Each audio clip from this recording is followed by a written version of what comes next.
એ division police સ્ટેશનમાં લગભગ આજથી 15 દિવસ પહેલા આપણે અવધ ઓટોમોબાઈલ્સ જે હીરો હોન્ડાનો શોરૂમ છે, આમાં ચોરીનો જે ઘરફોડીનો ચોરીનો જે બનાવ બન્યો હતો, આ બનાવના લીધે આ એલસીબી અને જે સિટી એ ડિવિઝન જે પોલીસ સ્ટેશન છે, આ બધા દ્વારા કાર્યવાહી ચાલુ હતી.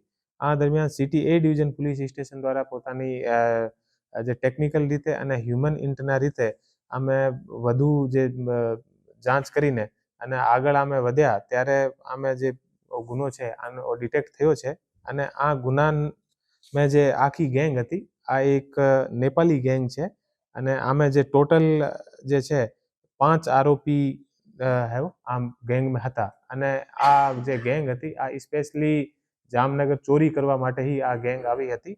અને આ જે આપણે અવધ ઓટોમોબાઈલ્સ હતો, આમે લગભગ 2 લાખની આસપાસની એ લોકો ચોરી કરી હતી.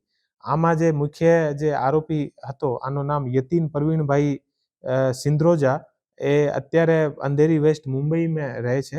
અને બીજો જે આરોપી છે આનું નામ સુનિલ શિવ પડિયાર, એ પણ નેપાળી છે અને એ પણ અત્યારે મહારાષ્ટ્રમાં રહે છે. પોલીસ દ્વારા આખી જે જાંચ કરીને અને આને મુંબઈથી બંને આરોપીને પહેલે પકડવામાં આવેલ હતા. અને આ પછી જે ત્રીજો આરોપી છે અત્યારે ઉમેશ ઉર્ફે વિરેન્દર માન બહાદુર, આને પણ મુંબઈની પોલીસ દ્વારા અત્યારે પકડી લીધો છે અને આને ટીમ લઈ આવે છે. આમે સૌથી ઇમ્પોર્ટન્ટ વસ્તુ આ છે કે આ જે ચોરી થઈ હતી, આ ચોરીમાં જે આ નેપાળી ગેંગ છે, આ નેપાળી ગેંગનો જે મુખ્ય આરોપી છે યતીન પ્રવીણભાઈ, આ ઉપર અત્યાર સુધી ટોટલ મુંબઈ અને આસપાસ એવી રીતે આ જે ગેંગ છે આ વિશેષ રૂપથી શોરૂમમાં ચોરી કરે છે. તો આ યતીન પ્રવીણભાઈ સિંદ્રોજા જે છે, આ ઉપર લગભગ આ રીતે ચોરીના ટોટલ મુંબઈમાં અને આસપાસના જે ડિસ્ટ્રિક્ટ છે આમાં 16 ગુના દાખલ થયેલ છે.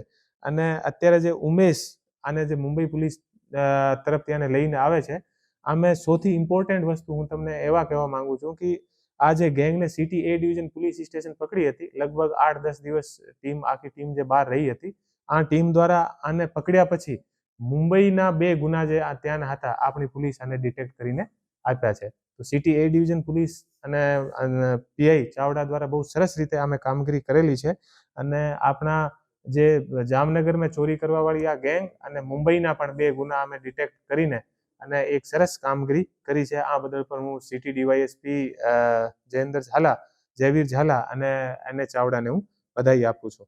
અને આ જે ગેંગ સ્પેશિયલી જામનગર ચોરી કરવા માટે આવી હતી અને આ પછી હ્યુમન ઇન્ટ અને જે ટેકનિકલ રીતે આની ગોતીને અને અત્યારે આને જેલ ભેગા કર્યા છે.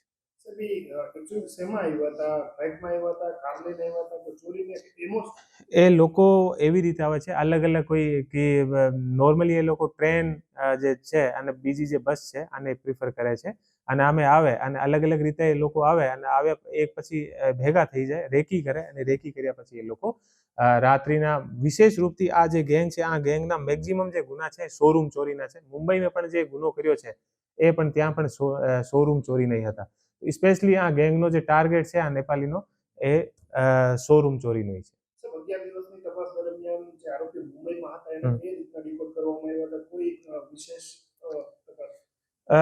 જે આખી ટીમ હતી અહીંયા બધી જે આપણે જે ટેકનિકલ રૂપથી અને બધાને જે લીડ મળી હતી, આ લીડ આધારિત અને જે રેલવે સ્ટેશન અને બીજી બધી જગ્યા પર જાંચ કર્યા પછી એવી અમને ખબર લાગી કે આ અત્યારે એ લોકો મુંબઈ અને આસપાસના એરિયામાં છે. અમારી જે city A division police station હતી, આ 8 થી 10 દિવસ ત્યાં રહી અને ત્યાં અલગ અલગ એરિયામાં આ લોકોને ગોતીને અને ત્યાંની પોલીસની હેલ્પ લઈને અને આ લોકોને ત્યાંથી ગોત્યા હતા.